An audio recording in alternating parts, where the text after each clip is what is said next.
Hey there, Marvel Select and Spider-Man fans. This is Wesatron. Today we're going to be taking a look at Diamond Select Toys Marvel Select Venom action figure.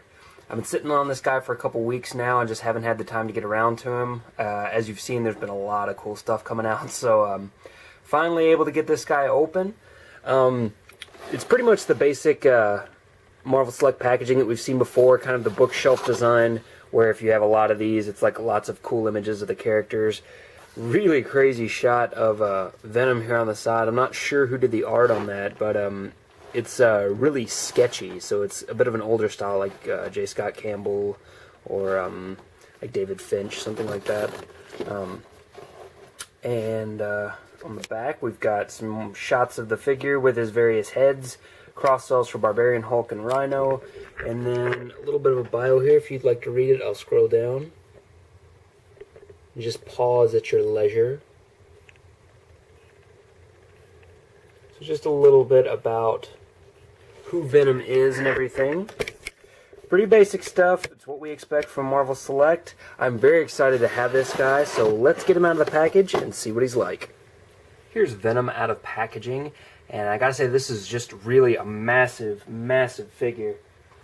Just get you a shot real quick in here with Predator so you can see how big this guy is when he's stood up straight. And he's not like engineer sized or anything, but he is a very large dude.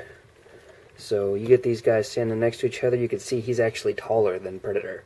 So that's pretty cool. It's neat to have a really big, imposing Venom who's not just all like wide mass. He's actually like tall too, so that's very cool. So always knocking stuff over. This guy here costs about $20 to $25. Now, he does not come with any kind of base, but for that $20 to $25, you do get all kinds of parts. This is just crazy, all this different stuff you get. Basically, they gave you the parts to make Venom into not every kind of Venom you've ever seen, but several different types of Venom that you've seen over the years. So the big draw for this guy is that you can create Venom the Madness, which was a short run. Well, I think it was pretty short. The one I had was only a few issues. In the 90s, they kind of chronicled how the symbiote was getting out of control and stuff. So you've got this great huge backpack, and it's got the spider symbol on the back and everything, and basically these just hook over the shoulders and just clip into place. So you just kind of put it back there and just pop, just like that. You see, that's held on real tightly, so that's very cool. And then you take these extra little arms that they've given you and pop them into these holes. You see he's got a hole just beneath his elbow hole. Like this is the peg hole and there's the hole right there. Just pop it right into place. And boom. Instant madness. So that's pretty cool.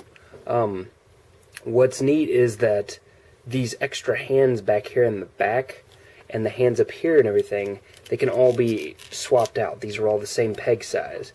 So you can take those off and put on just standard Venom-like claws into his fists, or into his wrists there.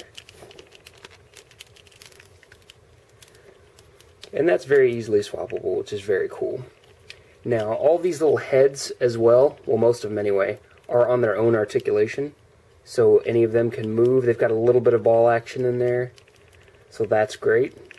And these arms on the back are swivels at the biceps, hinges at the elbows, and a swivel again at the wrist.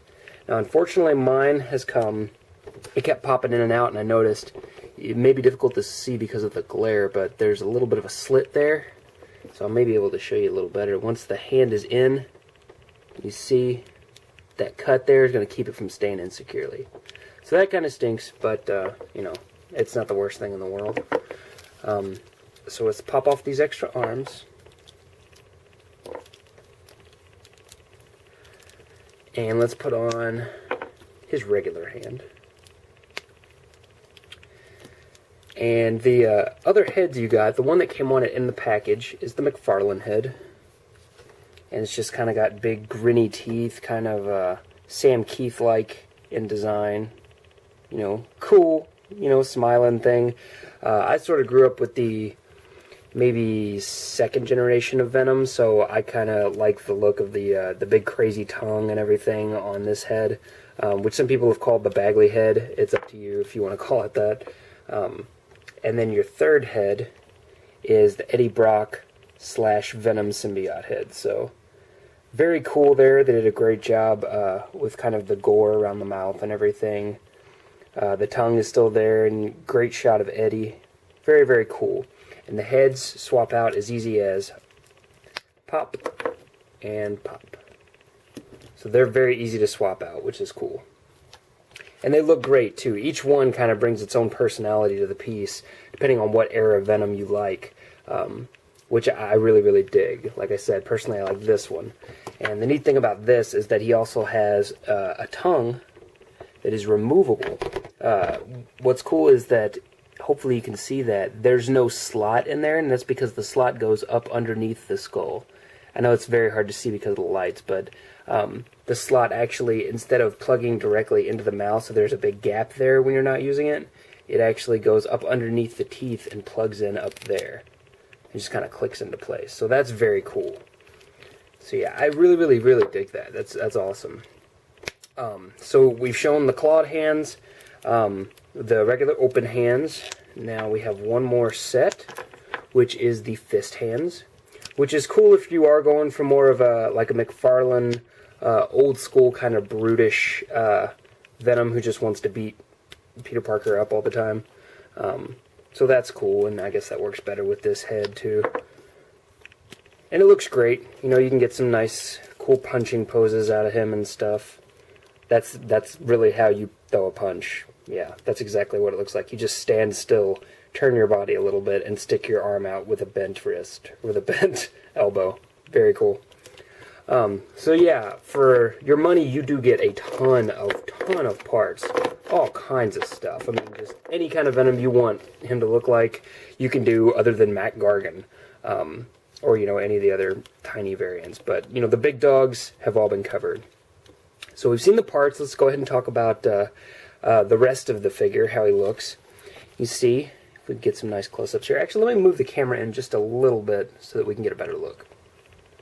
There we go. Now we've got a little bit more light on the guy. You can see, I think it was Jean St. Jean who sculpted this, and you can see that he did a really, really fantastic job making this guy just look like he was ripped beyond belief.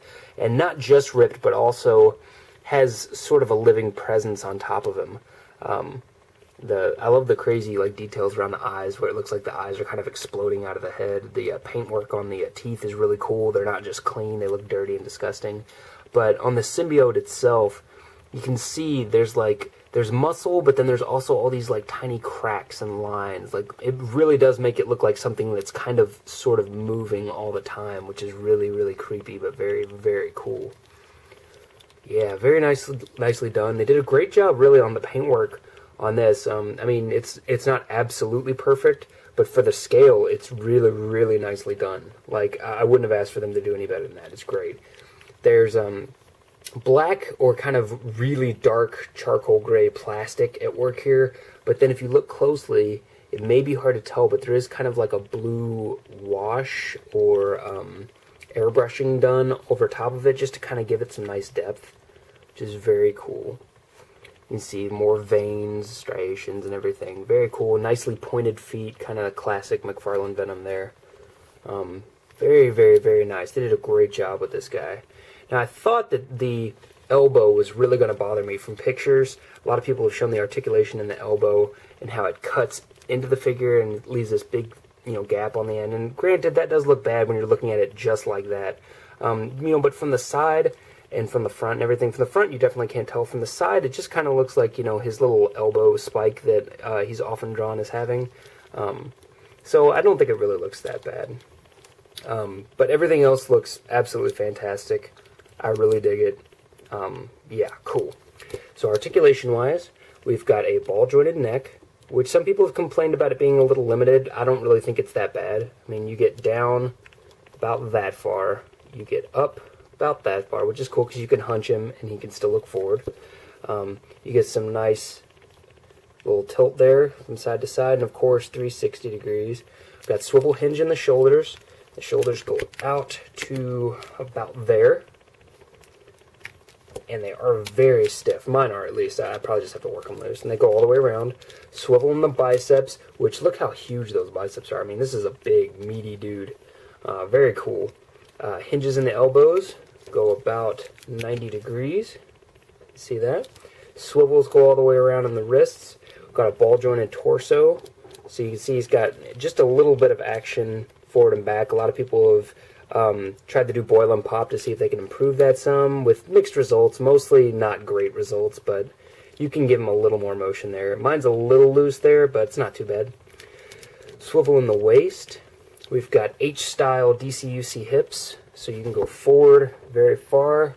Back, unfortunately, only a little bit. One of the great things about this style hips is that you can cut into the back and you can get great motion out of it, but almost nobody ever does it. I don't know why.